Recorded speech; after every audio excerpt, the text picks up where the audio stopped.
Devant une petite maison pittoresque, Karen avance en se dandinant, ses sabots en bois claquant doucement sur le sentier pavé. Chaque pas est une petite victoire, son visage illuminé par la détermination. À la fenêtre, sa mère observe. Son sourire est une lueur d'amour et d'espoir fragile. Bien que la faiblesse marque son visage, ses yeux brillent de fierté et d'encouragement. La lumière chaude du soleil baigne la scène, projetant de longues ombres qui dansent avec la douce brise. Sous la lumière vive du jour, Karen découvre une boîte mystérieuse posée au bord de la route, dont le contenu est caché à la vue. D'un pas hésitant, elle s'approche de la boîte, un mélange de curiosité et d'appréhension se lisant sur son visage.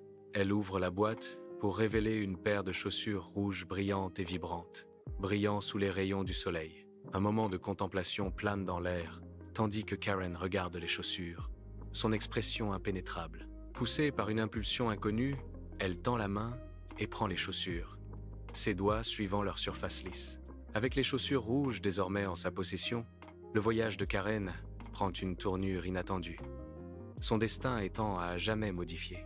À l'intérieur de la petite maison, Karen présente les chaussures, une offrande silencieuse de nouveauté et d'espoir. Le visage de la mère est empreint d'inquiétude, sa voix douce mais ferme. « Tu devrais les rendre. » Les yeux de Karen brillent d'une farouche défiance, sa prise se resserrant sur les chaussures. Un mot unique et percutant, chargé d'émotion, déchire la pièce. Non. Des mois plus tard, dans la petite maison, les ombres s'allongent, reflétant l'atmosphère lourde. La nouvelle arrive. Karen apprend le décès de sa mère, les mots la frappant comme un coup physique. Une vague de chagrin submerge Karen, son visage empreint d'une profonde tristesse.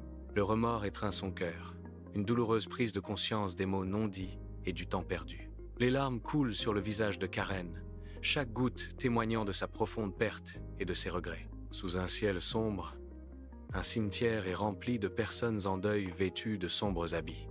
Un éclair cramoisit les chaussures rouges de Karen, perturbe la scène solennelle, attirant des regards surpris. L'éclat audacieux de la couleur suscite des murmures dans la foule, une vague de malaise. Une vieille femme riche, le visage empreint de curiosité, observe attentivement Karen. Ses yeux se plissent, un mélange de dédain et d'intrigue dans son regard. Karen, ingrate et capricieuse, vit avec la vieille femme dans une grande maison, son mécontentement est palpable. Dans un accès de colère, Karen jette les chaussures rouges à la poubelle, symbole de ses désirs conflictuels. Malgré l'acte, son désir pour l'objet interdit persiste, une bataille silencieuse en elle. Les chaussures jetées sont tristement posées, un rappel brutal de la tourmente intérieure de Karen et de ses vœux non exaucés. Karen s'arrête brusquement, son regard captivé par une paire de chaussures rouges exposées dans la vitrine du magasin.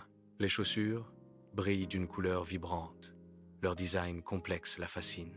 Une lueur d'obsession brille dans les yeux de Karen, reflétant l'attrait des chaussures.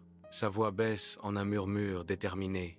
Un vœu silencieux se forme. « Je dois les avoir, quoi qu'il arrive », murmure-t-elle, sa détermination se renforçant à chaque instant. Sous le regard solennel des pierres tombales, Karen arrive au cimetière, portant secrètement les chaussures rouges saisissantes. De longues ombres s'étirent sur le paysage alors qu'elle marche. Les chaussures écarlates, une touche défiante dans le monde en niveau de gris. Chacun de ses pas se détache sur les tons sourds du deuil. Au milieu des personnes en deuil, le regard d'un jeune seigneur est irrésistiblement attiré par Karen. Ses yeux suivent l'affirmation audacieuse de ses chaussures rouges, une curiosité silencieuse éveillée. Dans la mer Noire, sa rébellion vibrante attire son attention, promettant l'intrigue. Sous le couvert de la nuit, un paysage sauvage et indompté s'étend, la terre humide et fertile. Une force étrange s'empare de Karen, la forçant à une danse frénétique. Ses pieds, possédés, se meuvent sans relâche dans la boue collante. Les épines déchirent sa peau, pourtant la danse continue, sauvage et irrésistible. Chaque pas est une lutte désespérée, une bataille contre la magie invisible. L'éveil nocturne, silencieuse et indifférente, alors que la danse frénétique de Karen se déroule. Au cœur de la nature sauvage, Karen s'effondre, épuisée après 3 jours de danse incessante. Un regard de repentir se lit sur son visage, alors qu'elle serre ses pieds endoloris, comprenant enfin le coup. Comme pour répondre à sa prière silencieuse, Les chaussures enchantées s'envolent soudainement dans le ciel. Karen commence son long et pénible voyage de retour, chaque pas témoignant de sa nouvelle compréhension. Le paysage sauvage témoigne de sa lutte, ses pieds blessés laissant une trace dans la poussière.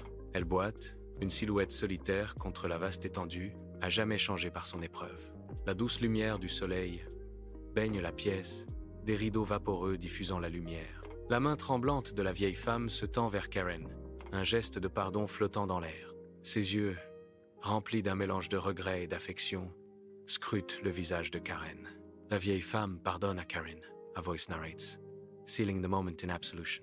Un jeune seigneur arrive, sa présence perturbant la tranquille réconciliation. The narrative shifts as he proposes.